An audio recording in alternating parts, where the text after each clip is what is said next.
अगर आप कभी रेलवे ट्रैक पे जाएं तो आपको कुछ बच्चे दिखेंगे जो बोरा टांगे हुए होंगे और चल रहे होंगे। उन बच्चों के बीच में काम करता था मैं। और हम लोग use to talk to this kids, जानते थे ये कौन है, उनको इनकरेज करते थे कि तुम इससे बाहर निकलो, एंड उनको फिर हम पढ़ाते थे। ऐसा कोई व्यक्ति नहीं है जो बोल दे कि मेरे अंदर इमोशंस नहीं है। अगर मुझे अपने जीवन का पर्पस जानना है तो जिसने मुझे बनाया है उससे पहले कनेक्ट होके उससे पूछना पड़ेगा कि मेरे जीवन का पर्पस तूने क्या मुझे है। बनाया क्यों है? हाँ, तूने मुझे बनाया क्यों? देखिए, हर चीज़ जो खेल है ना वो एक्सेप्टेंस का है। तभी हम बोलते हैं पीयर प्रेशर है, तभी हम बोलते हैं आजकल एडिक्शंस क्यों होते हैं ना, इसी वजह से, ये पीयर प्रेशर की वजह से।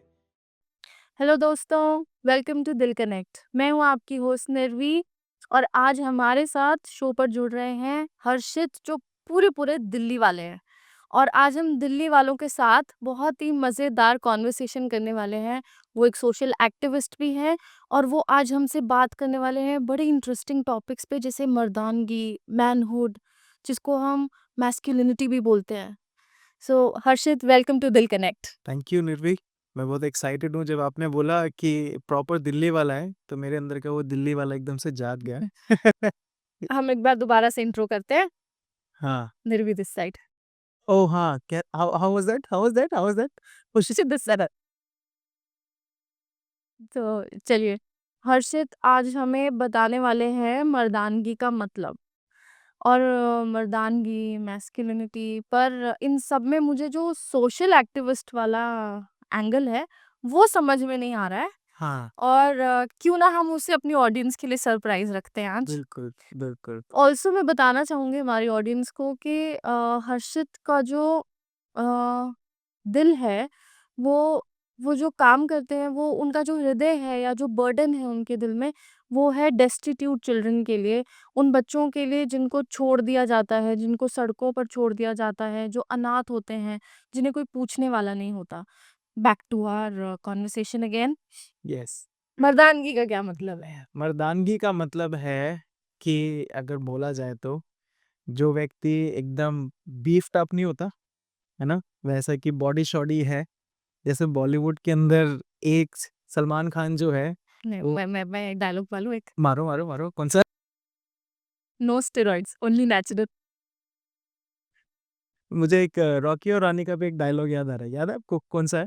ये तो मारा मैंने अभी। बताइए कौन-सा? एग्ज़ैक्टली। सो मैस्कुलिनिटी का मेरे हिसाब से मतलब है, जैसे हम देखते हैं कि कोई व्यक्ति ऐसा जिसकी बॉडी-शॉडी है, तो उसको मैस्कुलिन कहा जाता है या सही मर्द है हुँ, कि ये 2-3 को पछाड़ देगा। हुँ, या फिर जिसके आस-पास काफ़ी सारी लड़कियाँ घूमती हैं, तो वो एक अल्फा मेल जिसे कहते हैं, है ना? राइट। वो एक तरीके से अंडरस्टैंडिंग है मैस्कुलिनिटी की, कि जो व्यक्ति सामने से बढ़ के लड़ सकता है, सुना सकता है लोगों को, दिल्ली भाषा में बोलें तो उठा के पटक सकता है। हुँ, उस तरीके को जो है मैस्कुलिनिटी तेरा प्रयोग कहते हैं। तेरा भाई है, तेरा भाई देख लेगा, ओह यस! वैसी वाली चीज़ है। Right, right, right. जब हम अपनी पॉडकास्ट के लिए हम अपनी इनिशियल कन्वर्सेशन कर रहे थे, तब मैंने मैस्कुलिनिटी का मतलब देखा, गूगल पे क्या लिखा है।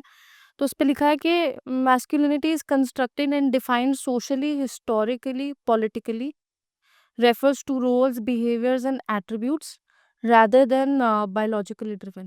यस। तो इट्स वेरी मतलब अ, ये जो मैस्कुलिनिटी है, ये देखा जाए तो बड़ा ही अगर डेफिनेशन के हिसाब से देखें तो बहुत ही कल्चरली ड्रिवन है। हाँ, और आपका जो रोल है सोसाइटी में, बिल्कुल, और लोग आपको किस तरह से देखते हैं। बिल्कुल। और एक तरह से देखा जाए तो मुझे ऐसा लगता है, या कई बार आदमियों को देख के लगता है कि कहीं न कहीं वो इस मर्दानगी में अपनी पहचान ढूँढते हैं, या what do you think about that? Actually ये सच है कि मर्दानगी में अपनी पहचान ढूँढता है, आपने बहुत सही बोला, क्योंकि वो इसलिए पहचान ढूँढते हैं क्योंकि कल्चरली उस तरीके से कंडीशन्ड है ना? कि बहुत सही कहते हैं कई लोग ना कि मर्द को दर्द नहीं होता, है ना?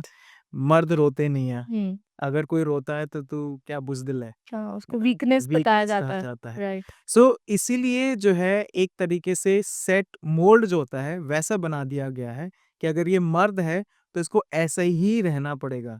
अगर ये रो देता है तो इसमें मर्दानगी जैसी कुछ चीज़ नहीं है। और ये इसलिए है क्योंकि कल्चर हमें इस तरीके से मोड़ के रखता है राइट। ना? आप अगर दिल्ली में या जहाँ पे भी देख लें जो ऐसे मर्दानगी दिखाने वाले लोग होते हैं या जो मतलब इस तरीके से रहते हैं, तो वो हमेशा ना स्टिफ रहेंगे, है ना? झुकेंगे नहीं किसी चीज़ के, ह्यूमिलिटी नहीं आएगी कहीं भी, ना कि मैंने बोल दिया तो बोल दिया, है ना? इसके अलावा और कुछ नहीं होगा। तो ये एक तरीके से कल्चर हमें दिखाता है, बताता है कि मर्दानगी है क्या? राइट। और इस वजह से अगर आपने जो आपने बोला कि ना इस मोल्ड के अंदर व्यक्ति अपनी पहचान ढूँढते हैं क्योंकि वो कभी क कुछ लोग ऐसे भी हैं जो शायद घुट रहे हैं अंदर, कि वो रोना चाहते हैं, लेकिन सोसाइटी ऐसी है जो उनको रोने नहीं देती। वो अपना जो ना बोलूँ तो दुखड़ा एक्सप्रेस करना चाहते हैं, लेकिन उनके पास कोई ऐसा मीडियम नहीं है कि वो बता सकें कि किस दुःख से होके वो गुज़र रहे हैं। मतलब अगर किसी का दिल भी टूटा है तो वो भी एक्सप्रेस नहीं कर पा रहे, है ना? कि कैसे मैं अपनी इस चीज़ को एक्सप्रेस करूँ, राइट। है ना? सो इसलिए बोला जाए तो मर्दानगी सही भी है, गलत भी है, लेकिन मैटर ये करता है कि इसको हम कैसे मोल्ड करके रखते हैं।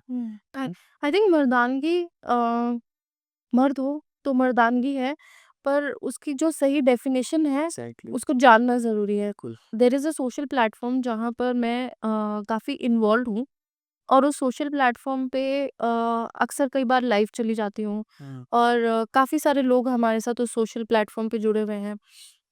करीबन 4 लाख लोग हमारे साथ उस सोशल प्लेटफ़ॉर्म पे जुड़े हुए हैं। और आप मानेंगे नहीं, अक्सर जब भी मैं लाइव जाकर उनसे बातचीत करती हूँ, तो अपना दुखड़ा रोने वाले वो लोग सबसे पहले जो होते हैं वो आदमी होते हैं, और बहुत genuine problems. It's not because के बहुत बार मेरे साथ जैसे आप आज हम बातचीत कर रहे हैं, वैसे गेस्ट स्पीकर्स मेरे साथ लाइव होते हैं, और लोग बहुत खुलकर, स्पेशली आदमी लोग बहुत खुलकर बात करते हैं।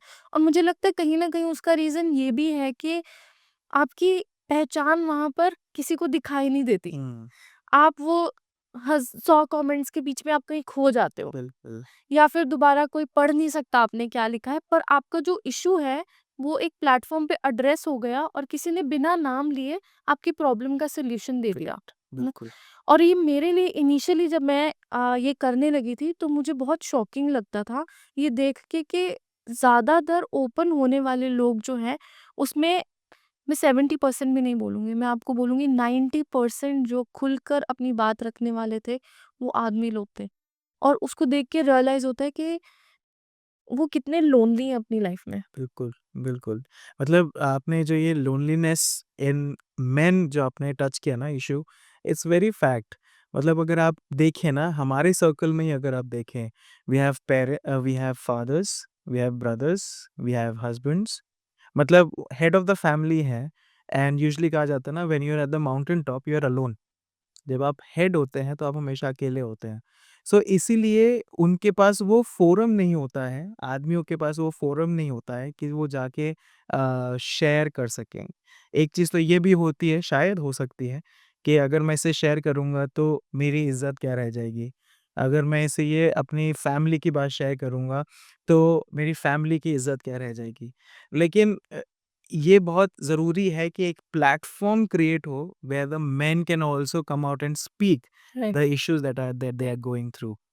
और मुझे ऐसा भी लगता है कि आदमी लोग जो है ना, वो, मैं नहीं कहती हूँ कि औरतों का रोल कम है या आदमियों का रोल कम है, या दोनों का किसी का ज़्यादा या किसी का कम है। पर मुझे ऐसा लगता है कहीं न कहीं प्रेशर जो होता है ना आदमी पे वो ज़्यादा होता है, कि आपको, अगर एक औरत की ड्यूटी है कि उसको अपना घर चलाना है, डे टू डे लाइफ़ देखनी है, तो एक आदमी की मुझे ऐसा लगता है रिस्पॉन्सिबिलिटी जो आपको अपनी फैमिली, लेट्स से कि आपका परिवार है, और आपको अ, बड़ी अनसर्टेनिटी, आपको अपनी फैमिली को वो अनसर्टेनिटी ऑफ फ्यूचर, वो जो फ्यूचर है, फ्यूचर का डर है, हुँ, आगे क्या होगा, सब प्लान करना है, अपनी फैमिली को प्रोटेक्ट करना है। और मुझे बहुत उस दिन धक्का लगा था जिस दिन मेरे हस्बैंड ने लाइफ इंश्योरेंस लिया था और मुझे नॉमिनी रखा था। मुझे बहुत झटका लगा था कि ये क्यों कर रहा है? और सडनली वो द फियर ऑफ फ्यूचर ना, वो समझ में आया कि आदमियों के लिए वो जगह कितनी, it is a very lonely place, या राइट? और उसको एक गलत तरीके से प्रेजेंट कर दिया जाता है मर्दानगी का नाम देके। बिल्कुल। जैसे हमने बात करी थी हर्षित, आपका खुद का पर्सनल एक्सपीरियंसेस आपके बड़े रहे हैं, आप शेयर करना चाहेंगे हमारी ऑडियंस के साथ, उनको थोड़े अपने लाइफ एक्सपीरियंस के साथ एग्जांपल्स देके, hmm. What does it mean? या ये बहुत ही इंटरेस्टिंग चीज़ आपने छेड़ दी अब मेरी लाइफ के बारे में। जैसा मैं आपको दिख रहा हूँ, आई वाज़ टोटली ऑपोज़िट इस तरीके से मतलब अ, मैं अपने स्कूल के टाइम से शुरू करता हूँ। जिम शिम बॉडी शॉडी? वो तो अभी भी है, दिख रही है? वो थोड़ा-सा मोटापा आ गया वो अलग बात है बट तो मेरी जो परवरिश हुई है बहुत रिस्पॉन्सिबल पेरेंट्स ने के द्वारा हुई है। मेरे पेरेंट्स बहुत अच्छे थे। हर तरीके से उन्होंने जो है हमारी परवरिश बहुत अच्छी करी मेरी और मेरी छोटी बहन की। लेकिन जब मैं बाहर रहता था तो I was a very different person. मतलब स्कूल में लड़ाई-झगड़े में मैं आगे था। अ, मुझे शक्ल अच्छी मिली है, अभी नहीं है लेकिन तब थी। नहीं, आप तो अभी भी अच्छे दिखते हैं। चलो फिर ठीक है। तो मैं बहुत सारे रिलेशनशिप्स में रहा। ये सब चीज़ का अगर उद्देश्य देखो ना, तो वो ये था कि मैं हमेशा फ़ोरफ्रंट पे रहूँ, लोग मुझे पूछें और वो जो मैस्कुलिनिटी होती है, वो दिखे कि आपके आस-पास लोग हैं। आप जो है जब जैसे बीफ्ड अप होते हैं तो आपका डर है, ठीक है? आपका क्रेज़ है। तो इस तरीके से जो है मैं ऐसा था। और इसका रीज़न भी ये था कि मैं अपने आप को जो है ना वो दिखाना चाहता था कि मैं I am a true man. हुँ। I can take care of any girl, okay? I can prove myself, मैं अपने आप को प्रूव कर सकता हूँ।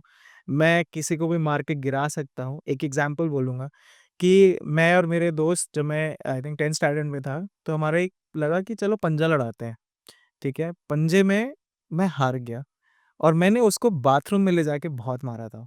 ऐसा क्यों? क्योंकि मैं हार गया था। तो आपको ये प्रूव करना था कि भाई मैं पंजे में तुझे हरा दिया मैंने, हाँ, हाँ। पर तो तू मेरे को लड़ाई में हरा नहीं हरा सकता। नहीं सकता, हाँ। तो मैं उसको बाथरूम में ले जाके बहुत मारा था। सो मतलब द होल पॉइंट इज़ कि मैस्कुलिनिटी मेरे लिए ये थी पावर, ग्रेस ना और अल्फा मेल कि राइट। मैं हमेशा आगे रहूँ। हुँ। तो उस तरीके से मेरी धारणा थी मैस्कुलिनिटी को लेके। ओके। जैसे कि आपने बोला कि आपके बहुत सारे रिलेशनशिप्स थे, हुँ। तो आपने वो दोज़, क्या आपको सच में सबसे प्यार हुआ था या फिर सारे फ्लिंग्स थे? देखो हुँ। यहाँ पे असली दिल्ली वाले की बात होती है। दिल्ली वाले को हमेशा प्यार होता है। दिल्ली दिल्ली वाले का दिल बहुत बड़ा होता बहुत बड़ा होता है। है, तो उसके दिल में सबको प्यार करने की हाँ, बहुत हाँ, जगह हाँ, है। हाँ। लेकिन बस वही है कि ना क्योंकि रिलेशनशिप्स बहुत थे तो उस टाइम पे ना जब आपको इम्पोर्टेंस मिलती है, तो आप फिर रिलेशनशिप पे ध्यान नहीं देते हो, आप अपनी इम्पोर्टेंस पे ध्यान देते हो कि यहाँ से भी इम्पोर्टेंस मिल रही है, यहाँ से भी इम्पोर्टेंस मिल रही दैट्स है ना? अटेंशन मिल रही है। सो उस तरीके से आई स्टार्टेड लिविंग। ओके। तभी मैं इतने सारे रिलेशनशिप्स में रहा, तभी मैं इतनी ज़्यादा मतलब कह सकते हैं कि बार-बार प्यार में गिरा। प्यार में गिरा बार-बार। तो सो ये चीज़ है। At what stage in life आपको ये रियलाइज़ हुआ, या कह सकते हैं कि कब आपको ये रियलाइज़ हुआ कि जो अल्फा मेल बिहेवियर है, या फिर ये बार-बार रिलेशनशिप्स में गिरना, फिर उठना, ये या फिर ये जो लड़ाई झगड़ा करके अपनी ताकत को दिखाना, ये गलत है? सो ये चेंज की शुरुआत हुई 2008 के अंदर। मेरे पेरेंट्स मेरे को मेरी छोटी बहन को जो है एक मीटिंग में लेकर गए और उस मीटिंग में जो है एक सिंगर आए हुए थे और वो एक बड़ा सुंदर गीत गा रहे थे और वो गीत ये गा रहे थे कि परमेश्वर का प्रेम मिट्टी को कुंदन और बर्तन को दर्पण बना देता है।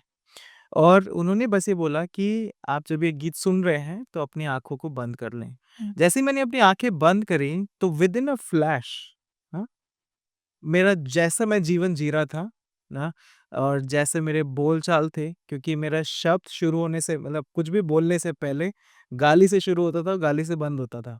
बट यू हाँ, सेड कि आपके घर वाले अच्छे थे। घर वाले बहुत घर अच्छे थे। फिर घर पे आप कुछ और, बाहर हाँ, हाँ, वाज़ इट लाइक दैट? घर के अंदर तो मैं मतलब अच्छा बच्चा अच्छा था। बच्चा। बाहर होनहार बच्चा था दूसरी चीज़ों में, इस तरीके से था। सो जब वो मीटिंग में हम लोग थे और मैंने आँख बंद करी तो विदिन अ फ्लैश मेरी पूरी ज़िंदगी ज अभी तक जैसे मैंने जिया है, वो एकदम एकदम निकल गई।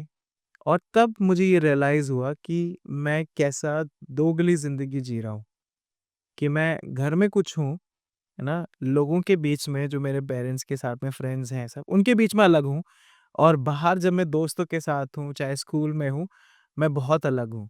और वो दिन था जब मैंने ये डिसीज़न लिया कि नहीं यार, अब नहीं, अब जो है चेंज लाना शुरू करना चाहिए।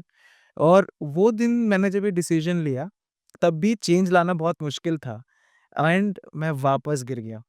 मैं वापस जो मैंने डिसीज़न लिया था, मैं बैकस्लाइड हो गया उससे और I was again living a hypocritical life और इस बार 3 तरीके से हिपोक्रिटिकल ज़िंदगी। So tell me one thing, हाँ जी। हम इस पॉइंट पे फिर से वापस आएंगे। हाँ। सो आपको लगता है कि जो लोग अ, अपनी मर्दानगी दिखाते हैं, अपने आप को बाहर पावरफुल दिखाते हैं, so often times there is hypocrisy behind it. Absolutely. क्योंकि देखिए ये तो मैं कह सकता हूँ कि ऐसा कोई व्यक्ति नहीं है जो बोल दे कि मेरे अंदर इमोशंस नहीं है। हम्म। मर्द, औरत हर किसी के अंदर इमोशंस आता है। रोना सबको आता है, रोता हर कोई है ना? लेकिन हिपोक्रिटिकल ज़िंदगी इसलिए जीते हैं क्योंकि मुझे उस तरीके से एक्सेप्टेंस मिलेगी सोसाइटी में, राइट। है ना? और देखिए हर चीज़ जो खेल है ना वो एक्सेप्टेंस का है। तभी हम बोलते हैं पीयर प्रेशर है। तभी हम बोलते हैं आजकल एडिक्शंस क्यों होते हैं ना इसी वजह से ये पीयर प्रेशर की वजह से एक्सेप्टेंस की वजह से और मर्दानगी भी एक्सेप्टेंस की वजह से ही लोग दर्शाते हैं अंदर से बिल्कुल कह सकते हैं भीगी बिल्ली होंगे लेकिन बाहर जो है वो एकदम शेर होंगे हम्म। तो वो है हिपोक्रेसी जो बहुत कॉमन है हम्म। आज के टाइम में और सवाल यही उठता है कि मतलब इनफैक्ट जो लोग देख भी रहे हैं उनसे भी सवाल यही आता है कि क्या मेरा और आपका जीवन घर के अंदर और घर के बाहर सेम है ना तो that is what it shows hypocrisy right. ये घर के अंदर और घर के बाहर वाले जीवन से तो मुझे बड़े सारे एग्जांपल याद आ रहे हैं। I think we will just stick to our yes topic. बिल्कुल आप कुछ बता रहे थे अबाउट आप बैकस्लाइड हुए एंड देन आप बाहर फिर से वैसा जीवन जीने लग गए देन। बिल्कुल सो 2008 में जब मैं बैकस्लाइड हुआ वो इसलिए था क्योंकि मुझे ना सही गाइडेंस नहीं मिली कि कैसे वो चेंज में बरकरार रहना है लेकिन 2009 के अंदर मैंने एक एक यूथ कैंप अटेंड किया था और हम लोग बाहर गए थे और वहाँ पे जो है मैंने सच में अपना जीवन को बदला। वो इसलिए क्योंकि जब हम सॉरी इट इज़ 2010 हम्म। 2010 के अंदर था ये चीज़ जब हम लोग एक यूथ कैंप के अंदर गए थे और यूथ कैंप के अंदर जो है एक बहुत ही अच्छी उन्होंने एक वीडियो दिखाई थी। इस वीडियो का नाम है द ब्रिज और इस मैं जस्ट संक्षिप्त में बता देता हूँ राइट। क्या है वो स्टोरी। द ब्रिज की स्टोरी ये है कि एक बाप होता है, बेटा होता है और बाप का जो ऑक्यूपेशन है वो स्टेशन मास्टर है। हाँ, और वो जो है एक दिन अपने बेटे को लेके जाता है कि चलो तुम्हें घुमा के लेके आता हूँ। साथ में वो अपना काम भी करता है। तो स्टेशन मास्टर है तो अपने दफ्तर पे गया और उसका काम बस ये था कि जो ब्रिज है वहाँ का उसको उठाए कि नीचे से शिप्स निकल सके और ब्रिज को गिरा दे जिससे ट्रेन निकल सके। ठीक है, एक नॉर्मल डे था, दोनों बाप-बेटे गए और बाप जो है अपने बेटे को नीचे फील्ड पे रख के गए कि तुम यहाँ खेलो मैं थोड़ा काम करके आता हूँ। उनको ये इन्फॉर्मेशन मिली थी कि एक शिप आ रही है, तो उस ब्रिज को खड़ा कर दो जिससे वो निकल जाए। ठीक है, वो ऊपर गए, उन्होंने लीवर खींचा, ब्रिज खड़ा हो गया, तो शिप निकल रही थी। लेकिन एक और इन्फॉर्मेशन आई जो उनसे मिस हो गई कि एक ट्रेन भी दौड़ती हुई आ रही है। और जब वो ट्रेन दौड़ती हुई आ रही है तो पापा ने नहीं देखा लेकिन बच्चे ने देखा कि एक ट्रेन दौड़ती हुई आ रही है और वो नीचे खड़े होके अपने बाप को इशारा कर रहा है कि पापा वो ट्रेन आ रही है, बंद कर दो। लेकिन क्योंकि केबिन में थे तो कुछ सुनाई नहीं दे रहा था। और बच्चे ने ये कोशिश करी कि वो नहीं सुन रहे हैं, लेट मी डू इट और फील्ड में ही ब्रिज के पास में एक लीवर था, मैनुअल लीवर लीवर कि उसको खींच के आप ब्रिज को गिरा सकते हो। बच्चा जाता है वहाँ पे कि वो खुद कोशिश करे और वो लटका हुआ है और अपने एक हाथ से कोशिश कर रहा है, लेकिन क्योंकि जाम हो रखा है तो नहीं कर पा रहा है और वो बाय चांस उस लीवर में गिर जाता है और 2 बड़े चक्के होते हैं, उन चक्के के बीच में वो खड़ा वहाँ पर रहता है। और जैसे ही वो गिर जाता है, बाप देखता है कि मेरा बेटा गिर गया और दूर से देखता है कि वो ट्रेन आ रही है। उस बाप के पास ये ऑप्शन होता है कि या तो मैं अपने बेटे को बचा लूँ और उन 500-600 जितने भी लोग हैं, उनको मरने दो या तो अपने बेटे को मार दूँ लीवर खींच के ओ, और उनको उनकी जान बचा उनकी जान बचा लो। And he decided to choose that train over his son, है ना? और जब उन्होंने वो डिसीजन लिया, वो देख सकते हैं कि उनका बेटा उन लीवर के बीच में आके कट रहा है और वो ट्रेन गुजर रही है और वो बाप जो है वहाँ क्या बोलते हैं, बस लोगों को देख रहा है जब लोग निकल रहे हैं। उस ट्रेन के अंदर स्मैकी है, उस ट्रेन के अंदर रिलेशनशिप में फंसे हुए लोग हैं, उस ट्रेन के अंदर सारी इर्द गिर्द जो हमारे हमारे आसपास चीज़ें हैं, वो सब लोग उसके अंदर हैं। And the father is just crying and seeing that train गो। वो जब मैंने वीडियो देखी, तब मैंने रियलाइज किया कि there is someone who loves me the way I am, ना ऐसा है कोई जो मुझसे जैसा मैं हूँ वैसा प्रेम करता है। मुझे एक्सेप्टेंस की ज़रूरत नहीं है किसी के, मुझे दोगला जीवन जीने की ज़रूरत नहीं है। There is someone who loves me just the way I am। और वो टाइम था, who is that someone? That someone is Jesus ना, क्योंकि ये जो बाप और बेटे की कहानी है, वो परमेश्वर और प्रभु यीशु मसीह की कहानी है ना? और ये मेरी कहानी है क्योंकि मेरी ट्रेन भी मौत की ओर जल जा रही थी, नरक की ओर जा रही थी, गलत चीजों की गलत तरफ चीज़ों की तरफ जा रही थी। लेकिन परमेश्वर ने मुझसे इतना प्रेम किया कि उसने अपने बेटे को मरने दिया कि मैं बच जाऊँ, है ना? यीशु मसीह को उन्होंने मरने दिया क्रूस पे, जिससे उनकी मृत्यु के द्वारा वो जो ब्रिज खड़ा हुआ था, वो ब्रिज बंध जाए और मेरी ट्रेन सामने से गुजर जाए। गुज़र जाए। And that was the time I realized कि यार हर्षित, ये दोगला जीवन से कुछ नहीं होगा, मैं कहीं नहीं जाऊँगा, लेकिन मुझे यीशु मसीह की ज़रूरत है, जिसके द्वारा मेरा जीवन बदल सके। और that was the time the real change started. ऐसा नहीं कि एकदम से सब चेंज हो गया, उस पे काम करना पड़ा, बहुत बार गिरे भी, लेकिन ये रियलाइज़ हो गया कि एक है जो मुझसे प्रेम करता है जैसा मैं हूँ। हम्म। तो मतलब आपको ये चीज रियलाइज हो गई कि ये जो मुखौटा पहना हुआ है, इसे पहनने की जरूरत नहीं है। इसको पहनने की ज़रूरत नहीं है, मुखौटे की ज़रूरत नहीं है। Right, you can be real. ने आपके जो इमोशंस हैं यस, एज अ मैन, आप यस, उसके आगे जाके प्रेजेंट कर सकते हो कर सकते हो। और वो आपको जज नहीं करेगा। बिल्कुल, मतलब आई क्राई, मुझे रोना भी आता है, मुझे गुस्सा भी आता है और अब मुझे डर नहीं है एक्सप्रेस करने का। अब मुझे डर नहीं है कि मैं अपनी कहानी को अगर बताऊँ भी, तो मुझे डर नहीं है। क्यों? क्योंकि uh, there is someone who loves me just the way I am. Harshit, ये तो थी आपकी मर्दानगी या मैस्कुलिनिटी की जर्नी, पर कहानी अभी भी बाकी है मेरे दोस्त। बिल्कुल। Person who was a macho man turned into a social activist. या What is the story behind it? अम, ये जब जब मेरा जीवन बदला, तो जैसे मैंने कहा ना कि एकदम से नहीं बदला। I had to work and then God provided people, है ना? ऐसे लोग मेरे जीवन में आए जिन्होंने मुझे मेंटर किया, काउंसल किया। और उस टाइम पे मैं अपना 12th कंप्लीट कर रहा था, जिस समय की ये बात है। और क्योंकि जैसे मैंने कहा चेंज स्लो था, तो 12th में तब भी मैं कोशिश कर रहा था कि पढ़ाई अच्छे से कर लूँ, लेकिन तभी भी डिस्ट्रैक्टेड था। So I did not perform well, hmm. ना अच्छे से पढ़ाई नहीं करी। मैं करना कुछ और चाहता था, लेकिन वो हो नहीं पाया। और उस दौरान जो है मैं सोच रहा था कि क्या करना चाहिए आगे, है ना? क्योंकि स्कूल खत्म हो चुका है, आगे क्या करूँ? तो उस टाइम पे one of my family member वो घर पे आए और बातचीत हो रही थी और उन्होंने जस्ट मुझसे शेयर किया कि हर्षित, बैचलर्स ऑफ सोशल वर्क करके एक नया स्ट्रीम है जो अभी भी बडिंग करियर है, आप उसमें ट्राई कर सकते हो। आई वाज़ लाइक ठीक है, लेट्स गो फॉर इट।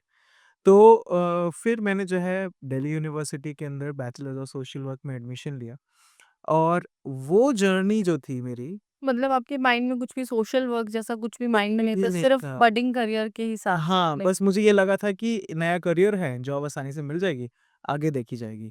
सो जब मैंने एडमिशन लिया Delhi university social work honours के अंदर, तो उस टाइम पे हमारा प्रैक्टिकल एंड थ्योरी दोनों होता था।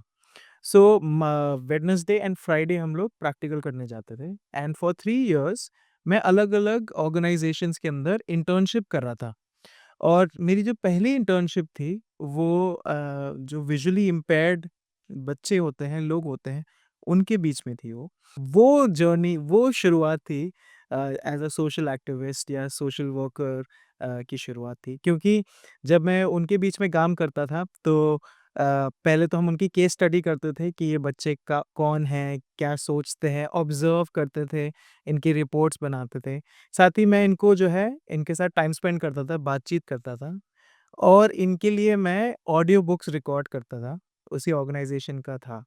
सो जब मेरा ये जर्नी 1 साल का इस ऑर्गनाइज़ेशन के साथ था, मैंने बहुत कुछ सीखा। मैंने ये सीखा कि हम लोग जो हैं क्रिब करते रहते हैं कि मेरे पास ये नहीं है, वो नहीं है, ना लोग मेरे अगेंस्ट हैं, ये सब प्रॉब्लम। लेकिन दूसरी साइड अगर आप देखो, ये लोग जो जो देख नहीं सकते, still they enjoy their life. मतलब कभी आपने सुना है फुटबॉल खेलते थे ये लोग, फुटबॉल खेलते हैं। ना कैसे? मतलब जैसे हम तो हमारे जो फुटबॉल होती है उसको हम किक करते हैं, हम देख के खेलते हैं, वो सुन के खेलते हैं। तो उनकी जो फुटबॉल हुआ करती थी उसके अंदर एक छोटी-सी ना कह सकते हैं बेल डाल देते थे, जिससे आवाज़ आए और वो उसको फ़ॉलो करते थे और फुटबॉल खेलते थे। And I am telling you I used to enjoy watching them. बड़े मज़े से खेलते थे वो लोग, है ना? तो वो है, फिर उसके बाद साथ में हम लोग खाना खाते थे, लंच करते थे, तो उनके साथ बैठ के बात करना, उनकी फैमिली के बारे में जानना और भले ही वो इतना कुछ होके गुज़र रहे हैं, है ना? प्रॉब्लम्स ऑफ कोर्स हैं, लेकिन they had a very beautiful smile on their face and वो मेरे अंदर जो है ना सोसाइटी को लेके एक जो है एक एक सॉफ्ट कॉर्नर बोल सकता हूँ मैं, एक जगह। ये फर्स्ट ईयर था। देन सेकंड ईयर जो है मैं काम करता था जो ऑटिस्टिक बच्चे हैं, I used to go to Karkardooma, वहाँ पे एक ऑर्गेनाइज़ेशन है। तो ऑटिस्टिक बच्चे जो हैं उनके बीच में मैं काम करता उनको मैं पढ़ाता था। स्लो लर्नर बोलते हैं, जो भी नाम है, ऑटिस्टिक बच्चे थे ये। और वहाँ जाके I used to talk to their parents, है ना? पेरेंट्स और ऑफ कोर्स पेरेंट्स पे क्या गुज़रती है, वो मैंने देखा। लेकिन अगेन सेम थिंग, हम छोटी-छोटी चीज़ों को लेके कितना क्रिप करते हैं ना, लेकिन पेरेंट्स वर सो होपफुल। हाँ, ऑफ कोर्स मुश्किल से होके गुज़र रहा है उनका बच्चा, है ना? लेकिन पेरेंट्स भी दे वर लाइक विलिंग कि मेरे बच्चे को मैं पढ़ाऊँगा, मेरे बच्चे को मैं बढ़ाऊँगा, है ना? तो वो मेरे लिए एक और लर्निंग रहा। और तीसरे ये थर्ड ईयर के अंदर जो है मैं बच्चों के बीच में ही काम कर रहा था, लेकिन वो बच्चों के बीच में let me just give an example. अगर आप कभी रेलवे ट्रैक पे जाएँ, तो आपको कुछ बच्चे दिखेंगे जो बोरा टाँगे हुए होंगे और चल रहे होंगे। हुँ। उन बच्चों के बीच में काम करता था मैं सराय काले खां के अंदर और ये बच्चे मोस्टली जो हैं एडिक्ट्स होते हैं, ड्रग एडिक्ट्स होते हैं, लड़ाई झगड़े में आगे होते हैं। लेकिन इनकी कहानी जब आप देखेंगे it will break your heart. Hmm. एक एग्जांपल मैं बताता हूँ कि जब अ, सो मैं इनके साथ मंडे को जो है मैं इनको पढ़ाता था एंड देन फ्राइडे को जो है मैं फील्ड विजिट पे जाता था। मेरे साथ में कोवर्कर भी थे। सो जब फील्ड विजिट पे मैं एक दिन गया तो एक बच्चा मिला, वो ट्रैक पे बैठा हुआ था, उसके हाथ में उसका बोरा था और हम लोग we used to talk to these kids, जानते थे ये कौन है, उनको एनकरेज करते थे कि तुम इससे बाहर निकलो एंड उनको फिर हम पढ़ाते थे ना, ऑर्गेनाइज़ेशन पढ़ाते। सो एक बच्चा बैठा हुआ था, उससे बात कर रहे थे और उससे मैंने पूछा कि बेटा तुम यहाँ कैसे हो? तुम कहाँ से हो? तो उन्होंने एक जगह का नाम लिया। मैंने उससे पूछा कि तुम यहाँ कैसे आ गए? उसने बस ये बोला कि मेरे मामा जो हैं, मुझे ट्रेन में बिठा के ये बोला कि बेटा मैं बस आ रहा हूँ और वो कभी नहीं आए और मैं दिल्ली आ गया। फिर जब वो दिल्ली आया तो उसके साथ और भी ऐसे दोस्त मिले उसको जो कि अ, वो नशे में थे, तो इसको भी वो नशे की लत, क्योंकि अगर आप देखें ये बच्चे जब यहाँ आते हैं इनके पास पैसा नहीं है, इनके पास घर नहीं है, इनको भूख लगती है। भूख को कैसे मिटाएँगे? तो वो भूख मिटाने का या लड़ाई झगड़े में जब दर्द होता है बॉडी पे, वो सब से बचने का एक ही इलाज होता है, आप थिनर लीजिए और उसको सूंघ लीजिए, वो आपकी भूख मिटा देता है। तो ये बच्चा बता रहा था ये कि मुझे ये थिनर दे दिया उसने कि बेटा ले और जी ले, और तब से लेकर वो जो है यही चीज़ कर रहा था। तो ना तो मतलब वो जो नशे भी करते हैं, वो भी मजबूरी में करते हैं ताकि भूख ना लगे। भूख ना लगे। अगर आप देखें ना, ये बच्चे प्रेम के भूखे हैं क्योंकि इनको ठुकरा दिया गया है ना। Every child has a story ना, इन बच्चों की कहानी है। जब आप वो कहानी समझ जाते हैं तो ये आप पे भरोसा करने लगते हैं, है ना? और आप इनके साथ जब अगर इन्होंने आप पे भरोसा कर लिया तो they will be always faithful to you, right. है ना? एंड जिस ऑर्गेनाइजेशन के साथ मैं काम कर रहा था, इंटर्न कर रहा था बेसिकली, तो वहाँ पे एक था लड़का जो वहाँ से रेस्क्यू किया गया और अब वो हमारे साथ जाता था और बच्चों से मिलने ना। So there is a story, एक चेन स्टोरी है। और वो तभी हो पाया जब एक रिलेशन उनके साथ बंधा, राइट। है ना? There's a very beautiful movie. um, उसका एक गाना है, there's a God shaped hole in every heart, है ना? हर एक के अंदर एक एक एक ऐसा एक जगह होती है, खालीपन। खालीपन होती है जो सिर्फ असली प्रेम से भरी जा सकती है ना? तो वो मैंने रियलाइज किया। And that was the time जब आई हैड एन इंक्लिनेशन कि मैं सोशल वर्क में भी अपना योगदान दूं। और साथ ही जब समय आगे बढ़ा एंड आई वाज थिंकिंग कि मैं क्या करूं, I got this vision. Vision in the sense that कि मेरी लाइफ का क्या विजन है। मेरी लाइफ का विजन जो था वो 3 श्रेणियों में था। अगर आपको ये फेमस एक पिक्चर है, cross a heart and an ECG, hmm. It's called faith hope and love ना। Love is one of the aspect जो मेरी लाइफ का विजन है, दैट इज सोशल वर्क। वो इसलिए क्योंकि अब बचपन से लेकर अभी तक आई हैव दीज एक्सपीरियंसेस जहाँ पे मैं अपने जीवन मतलब देख सकता हूँ कि I have had an experience, ये social work experience. So basically ये था मेरा जर्नी इन सोशल वर्क। मैं आपके साथ रिलेट कर सकती हूँ क्योंकि बहुत साल पहले आई थिंक इस बात को 8 साल हो गए होंगे। 8 साल पहले जब मैंने अपनी जर्नी स्टार्ट करी थी, उस टाइम पे 1 डेढ़ साल मैंने ऑर्फ़न बच्चों के साथ काम किया है। और एक्चुअली में उनको ऑर्फ़न बोल ही नहीं सकते, क्योंकि उसमें से कोई भी बच्चा ऐसा नहीं था जिसके माँ-बाप नहीं थे।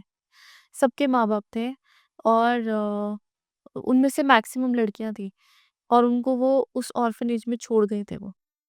और वो कई बार उन बच्चों को मिलने भी आते थे। उसमें से एक लड़की थी जो अपने घर में फ़िज़िकली बहुत ज़्यादा अब्यूज़ करते थे उसकी पपी उसको। तो उसको वहाँ छोड़ गए थे, उसको बहुत बेड वेटिंग की प्रॉब्लम होती थी। पर वो किसी से बात नहीं करती थी, किसी से भी बात नहीं करती थी। और मुझे आज भी कई बार जब मुझे उसकी याद आती है तो मैं उसके लिए मैं रो पड़ती हूँ हाँ। और मैं उसके लिए प्रार्थना ज़रूर करती हूँ।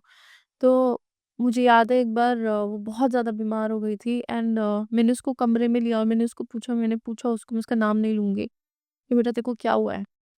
तो उसने मुझे कुछ नहीं बताया क्योंकि वो किसी से बात नहीं करती थी। वो इतनी लोनली और इतनी अकेली थी, कोई भी उसको समझ नहीं पाता था कि वो बेड वेटिंग की प्रॉब्लम क्यों हो रही है उसको, कोई भी समझ नहीं पाता था and she was very lonely. और वो वहाँ पर सबसे बड़ी बच्ची थी, छोटी भी नहीं थी, सबसे बड़ी बच्ची वो थी वहाँ पर। फिर एक दिन पर देन मैं जब भी उसके लिए प्रार्थना करती थी, प्रभु मुझे बोलता था बस इसको ना प्यार करती रहे, सिर्फ प्यार करती रहे इसको। और एक दिन उसने 2 पन्नों की 3 पन्नों की उसने मुझे चिट्ठी लिख के दी अपने हाथ, जब मैंने उसको पूछा था कि बेटा क्या हुआ तुझे? और उसने मुझे वो 3 पन्नों की चिट्ठी मुझे लिख के दी कि मेरे साथ ये सब होता है। और मैं टूट गई थी और मुझे मुझे नहीं पता मैं उसकी ज़िंदगी में कुछ बदल पाई कि नहीं बदल पाई। पर देयर वाज़ समथिंग जो मेरे अंदर बदल गया। मैं अपनी ज़िंदगी को लेकर उस दिन के बाद से इतनी शुक्रगुज़ार हो गई कि प्रभु मेरे पास घर है, मेरे पास माँ-बाप हैं, मेरे पास सब कुछ है जो जिसकी मुझे ज़रूरत है। मैं सेफ हूँ। और उनके साथ काम करने के बाद ना मेरा पर्सपेक्टिव जो ज़िंदगी को लेके था ना वो या बिल्कुल, बिल्कुल बदल बिल्कुल, गया। बिल्कुल। नहीं, बिल्कुल ये सच है कि सी अ, पूरे संसार में ना एक नीड है बस, वो है लव। प्यार, राइट। ना, प्यार वो एक नीड है। तभी हम जैसे हम बात कर रहे थे ना मर्दानगी की, जब हम बात कर रहे थे ये सोशल वर्क की भी ना, इवन अगर आप विजुअली इम्पेयर्ड पर्सन से अगर आप प्यार से बात करेंगे तो that person will be your friend always. मतलब मैं आपको एग्जांपल बता सकता हूँ कि जैसे हम लोग खाने पे बैठते थे और सर्व होता था खाना, मेरे साथ में बैठते थे, मेरे कोवर्कर बैठती थी और इनके साथ अगर मैं बात कर रहा हूँ, अगले हफ्ते अगर मैं जा रहा हूँ तो मेरी आवाज़ से पहचान लेता है, अच्छा हर्षित भी आ गए, और भैया कैसे हो, कैसा रहा आपका हफ्ता? वो एक अल्फाज ना प्रेम के एक रिश्ता बना देते हैं। और that is what the need is, है ना? अगर हमें सोसाइटी को बदलना है, it's the love that we should share, ना? It's a love that, and that love will always be a true love. मतलब वो सच्चा प्रेम जो जो कुछ चीज़ रिटर्न में नहीं मांगता, वो सच्चा प्रेम जो कभी भी ग्रीडी नहीं होता। और वो सिर्फ एक प्रेम है, जैसे मैंने अपनी स्टोरी बताई ना, जब मैंने वो प्रेम को चखा ना, दैट्स व्हेन आई रियलाइज कि okay, I need to give it back also. आपने एक बात बोली, you were in multiple relationships, तो आई एम श्योर आपने बहुत लोगों के दिल भी तोड़े होंगे और बहुत गलत काम चीजें भी की होंगी। तो मेरे फिर ज़्यादा टूटे हैं वैसे, ओके, है ना? नहीं प्लीज़ आई दैट। अच्छा दोनों के टूटे, सबके टूट। तो और अब आप सोशल एक्टिविस्ट बन गए, तो was it something like atonement of since कि अपने पापों को धोने की कोशिश कर रहे थे अपने अच्छे कामों की वजह से, या अपनी गलत बातों को आप कवर अप करने की कोशिश कर रहे थे? क्योंकि अक्सर हम दुनिया में यही देखते हैं कि लोग अपने वो कितने भी बुरे काम कर लें, फिर उनको लगता है कि वो भी एक अच्छा काम करके अपने पापों को धो लेंगे, या एक अच्छा काम करके उन अपनी गलत चीज़ों को कवर अप कर लेंगे। Was it that? नहीं, वो नहीं था। वो इसलिए नहीं था क्योंकि मैं इसको लॉजिकली बताता हूँ। मान लीजिए कि मैं 100 अच्छे काम कर लूँ, है ना? और वो अच्छे काम करते ही अगर मैं किसी को गलत नज़र से देख लूँ, तो मेरे सारे अच्छे काम शून्य हो जाते हैं। और हम सब जो है ना, वो इसी सर्कल में घूमते रहते हैं कि हम ये अच्छा काम करें, तो पुण्य कमा लेंगे। लेकिन दूसरी बारी अगर हम बुरा कुछ कर लेते हैं, तो वो पुण्य खत्म हो जाता है। सो मेरे लिए ऐसा नहीं था कि मैं पुण्य कमा रहा हूँ, क्योंकि मेरे सारे अच्छे काम एक मैले चिथड़े के समान है ना? एक गंदे कपड़े के समान है। वो इसीलिए क्योंकि चाहे मैं अच्छा काम कर लूँ, लेकिन दिल तो साफ है ही नहीं ना। बात दिल की है। मेरे कामों के द्वारा, मेरे हाथों के द्वारा की बात नहीं है। बात है दिल की। जब मैं दिल को पहचान लेता हूँ कि दिल में गंदगी है, तभी मैं समझ पाता हूँ, है ना? तो मैं अच्छे काम तो नहीं कर रहा था, लेकिन मैं इसलिए कर रहा था क्योंकि किसी ने मेरे पे वो प्रेम दिखाया। हुँ। मैं इसीलिए उन विजुअली इम्पेयर्ड, एक एग्ज़ाम्पल मैं आपसे शेयर करता हूँ। मैंने अभी रिसेंटली ये मूवी देखी थी, श्रीकांत, श्रीकांत, है ना? यस मैंने भी देखी। अभी हाँ, नाइस। सो उस मूवी के अंदर एक सीन ना बड़ा अच्छा-सा है कि वो अपना बिज़नेस शुरू करता है और वो जाता है लोगों के पास अपना वो पिच करने, और बहुत सारे लोग बोल देते हैं कि यार ये क्या गार्बेज है, and he used that word garbage, हाँ, गार्बेज अगर आपने देखी है, जी। वो बार-बार वो दोहराता है। वो इसलिए क्योंकि लोग बाहरी रूप से तो अच्छा काम दिखाएँगे, है ना? लेकिन अंदरूनी तो गंदगी है। तो इसलिए मेरे लिए ये चीज़ था कि मेरे पाप धुल गए पहले ही। मैं अब अच्छा काम इसलिए कर रहा हूँ क्योंकि उनको भी बचाना ज़रूरी है। उनके साथ भी वो प्रेम दिखाना ज़रूरी है। ना जो जो असीम प्रेम, जो निष्कपट प्रेम, जो बेस्वार्थ प्रेम, है ना? वो जो मेरे पे दिखाया गया, अब वो मुझे उन लोग को भी इंट्रोड्यूस कराना ज़रूरी है, और इसलिए मैं ये सब कर रहा हूँ। आपने जिस प्यार को परमेश्वर से महसूस किया है, प्रभु यीशु मसीह से महसूस किया है, आपका ये जो अच्छे काम करने का जो मकसद है, it is about giving back to the community now, right? Yeah बिल्कुल, giving back to the community because the community needs that love, ना? मतलब giving back in the sense, क्योंकि गिविंग बैक के अंदर भी जो है यही आता है कि जो मैंने पाया है वो लोगों तक भी पहुंचाए। लेकिन गिविंग बैक का जो असली मेरे लिए है वो ये है, क्योंकि I see people craving for love, I see people जो लोनली हैं, आई सी पीपल जो बिट्रेड हैं, है ना? आई सी पीपल जो धोखा खाए हुए हैं, आई सी पीपल जो निराश हैं, जिनको ज़रूरत है ना? और ये सब एक चीज़ के अंदर बंध जाती है, वो है दिल की ज़रूरत, हुँ, है ना? दिल की ज़रूरत, और वो दिल की ज़रूरत जैसे आप भी शेयर कर रहे हैं ना, वो सिर्फ़ प्रभु यीशु मसीह से भर सकती राइट। है ना? क्योंकि वो क्रूस पे जो है निस्वार्थ और निष्कपट, और साथ ही वो प्रेम दर्शाया है जो रिटर्न में कुछ नहीं माँगता। ही सिंपली गिव हिज़ लाइफ़।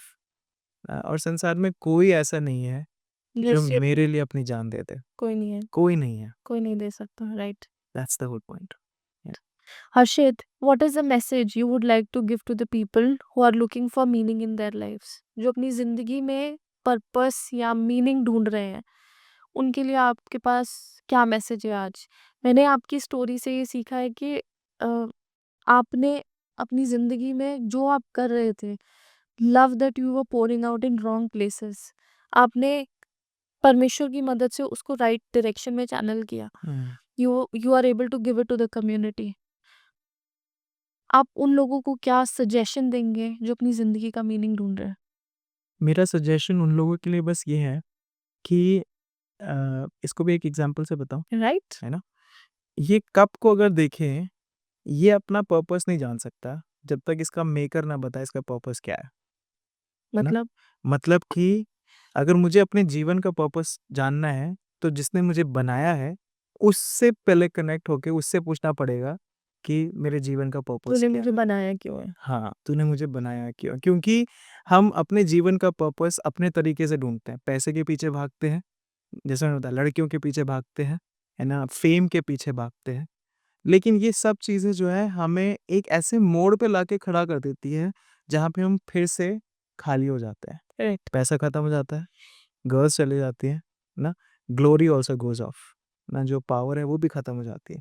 तो जब ये चीज़ों के पीछे अगर हम भाग रहे हैं और ये चीज़ें हमें ऐसे मोड़ पे हमेशा लाके खड़ा कर देगी कि जब मुझे और चाहिए और खालीपन है, तो इसका मतलब ये कोई भी चीज़ जो है मेरे जीवन का पर्पस नहीं है। राइट. मेरे जीवन का पर्पस ये है कि पहले मैं सच्चाई को जानूँ, जो मेरा दिल के अंदर जो चीज़ें कचोटती हैं मुझे, उसको डील करूँ, ना? यीशु मसीह के द्वारा, और दूसरा लोगों को असली प्रेम दिखाऊँ, जो कि मेरे पे दर्शाया गया है। राइट. वो ज़रूरी है। That is the whole purpose. जैसे कि आप बोल रहे हो कि पर्पस ये है, तो आपके लिए सक्सेस का मतलब क्या है? मेरे लिए सक्सेस का मतलब ये है that your maker is happy with your life. What does that mean? It means that जो प्रेम मेरे पे दर्शाया गया, वो मैं प्रेम दिखा रहा हूँ। हाँ, जो मेरे जीवन में बदलाव आया है, वो बदलाव लाने की कोशिश मैं दूसरों में भी कर रहा हूँ, है ना? जैसे कि जब मैं अपनी लाइफ स्टोरी शेयर करता हूँ यंग पीपल के साथ, तो बहुत सारे लोग आके रिलेशनशिप चीज़ें शेयर करते हैं। एंड एंड मैं मज़ाक में उनको बोल देता हूँ यही कि मैं उड़ती हुई चिड़िया के पंख गिन सकता हूँ कि ये कहाँ जा रही है। हाँ, वो इसलिए क्योंकि आई हैव बीन सर, ये बात होती है ना कि जिस स्कूल के तुम टीचर हो उसके हम प्रिंसिपल रह चुके हैं. और मैं तो बोलूँगा फाउंडर रह चुके हैं। The whole point is this कि ना, जो गलतियाँ मैंने करी, मैं नहीं चाहता कि लोग रिपीट करें एंड उस मोड़ पे आके खड़े हो जाएँ, जिस मोड़ पे मैं था एक दिन, ना? When I can help, when I can bring a difference, वो है सक्सेस मेरे लिए। हुँ. जब मैं देखता हूँ, क्योंकि देखिए पैसा सक्सेस नहीं बताता, फेम नहीं बताता, and not even your masculinity tells कि आप यस. सक्सेसफुल हैं। अभी रिसेंटली न्यूज़ में मैंने, रिसेंटली नहीं, कुछ टाइम पहले मैंने न्यूज़ में एक चीज़ पढ़ी थी. काफ़ी बड़ी कंपनी की, I don't know was a president, vice president, someone, I don't know. मुझे एग्ज़ैक्टली याद नहीं है, बट आप देख सकते हो ऐसी बहुत सारी स्टोरीज़ हैं ऑनलाइन. अ, वो अपने घर में फिज़िकल अब्यूज़ की शिकार थी. आप बाहर तो इतना पैसा कमा रहे हो लाइफ में, आप इतने सक्सेसफुल हो, बट आपके घर में, आपकी लाइफ में कोई शांति नहीं है. There is no peace. So will you call yourself a successful person? Not at जब ऑल। आपकी लाइफ में एक बहुत बड़ा हिस्सा है, एक बहुत मेजर हिस्सा जो आपको शेप अप करता है, it is yes, not your work, it's your home. Yes, आप वहाँ पर ही सेफ नहीं हो. How are you successful in life? Yes. बिल्कुल, यही यही जो धारणा है ना आज के युग में है ना? कि आपके पास अगर पैसा है तो आप बहुत सक्सेसफुल हो। नहीं, अगर आपके जीवन में शांति नहीं है, तो you are the most unsuccessful person, है राइट. ना? अगर आपके जीवन में प्रेम नहीं है, तो you are the most unsuccessful person, right. है ना? लेकिन अगर आपके आपके जीवन में पीस है, आपके जीवन में लव है, आप आपके जीवन में कंटेंट हो अपनी लाइफ. कंटेंट हो एंड डिसिप्लिन है, you can achieve things, right. है ना? That is what success is all about. And इसको अगर संक्षिप्त में बोलूँ, जैसे मैं कह रहा था, if your maker is happy with your life, you are successful. Right. Right. I think सबकी डेफिनेशन जो सक्सेस की है वो बहुत अलग अलग होती है. होती है। Right. And like you said, मैं भी आपके साथ बिल्कुल अग्री करती हूँ. मे बी कुछ लोग मुझे सक्सेसफुल ना समझते हों या फिर उनके लिए हमें देखकर सक्सेस की डेफिनेशन कुछ और हो, but like you said, where I am right now, I am very happy with my life. Yes, Right. Yes, And for me, that is true success. True, I'm not saying कि मुझे यहीं रहना है. I want to grow. I yes, want to become a better person. बिल्कुल, बिल्कुल, But I'm happy in my life. बिल्कुल। मतलब ये इसका मतलब सक्सेस का मतलब ये नहीं है कि जहाँ पे आप हैं वहीं पे रुके रहें, है ना? यू हैव टू ग्रो, है ना? आपके जीवन में ग्रोथ होना ज़रूरी है, लेकिन क्या आप उस ग्रोथ के लिए ग्रीडी हैं या आप उस ग्रोथ के लिए मेहनत कर रहे हैं, लेकिन अभी जहाँ पर हैं उधर भी संतुष्ट हैं, Right. है ना? Right. वो मेन है, Hmm. मेन है। That's true. हर्षित, आप अभी प्रेजेंट में क्या कर रहे हैं सोसाइटी को हेल्प करने के लिए या कम्युनिटी में अपना कंट्रीब्यूशन देने के लिए? या अभी करंटली जो है I am working towards starting an organization. मैं एक एनजीओ शुरू करना चाहता हूँ। जैसे मैंने कहा मेरी लाइफ का एक विजन है टू डू सोशल वर्क। सो एक एनजीओ मैं शुरू करना चाहता हूँ कम्युनिटी डेवलपमेंट के ऊपर। और इसका नाम जो है विल बी बदलाव। बदलाव इसलिए क्योंकि आज के समय में कम्युनिटीज़ को बदलाव की ज़रूरत है। कम्युनिटीज़ के अंदर बच्चे हैं, महिलाएँ हैं, कम्युनिटीज़ की अपनी ज़रूरतें हैं। तो उसकी तरफ जो है मैं काम कर रहा हूँ। I am finding like minded people जिनका सेम बर्डन हो and who want to join me in this thing. So इसकी तरफ मैं जो है काम कर रहा हूँ और इस ऑर्गेनाइज़ेशन का नाम विल बी बदलाव। दैट इज या वंडरफुल। और आपने नाम भी बहुत अच्छा चूज जी, किया है। हर्षित, हम ये सेशन को एंड करेंगे एक क्विक रैपिड फायर राउंड के साथ। आपको बिल्कुल टाइम नहीं लेना है सोचने का, फटाफट जवाब दीजिएगा। Okay. What's the one word that defines you? Handsome, who is your superhero? Iron man, one word for love? Ankita, what's the most Delhi thing about you? दिलवाला। That is interesting. हमने दिल्ली वाले से शुरू किया और दिल्ली वाले पर ही हमने खत्म किया। बिल्कुल। Thank you Harshit for coming on the show. It was a pleasure talking to you. बहुत मजा आया आज के सेशन में आपसे बातें करने का। दोस्तों, इसके साथ ही मैं आपसे अलविदा लेती हूँ। हम आपको फिर से मिलेंगे नेक्स्ट एपिसोड में बहुत इंटरेस्टिंग कॉन्वर्सेशन के साथ, बहुत इंटरेस्टिंग गेस्ट के साथ। और हमारे साथ जुड़े रहिएगा। Stay tune with Dil connect. Bye bye.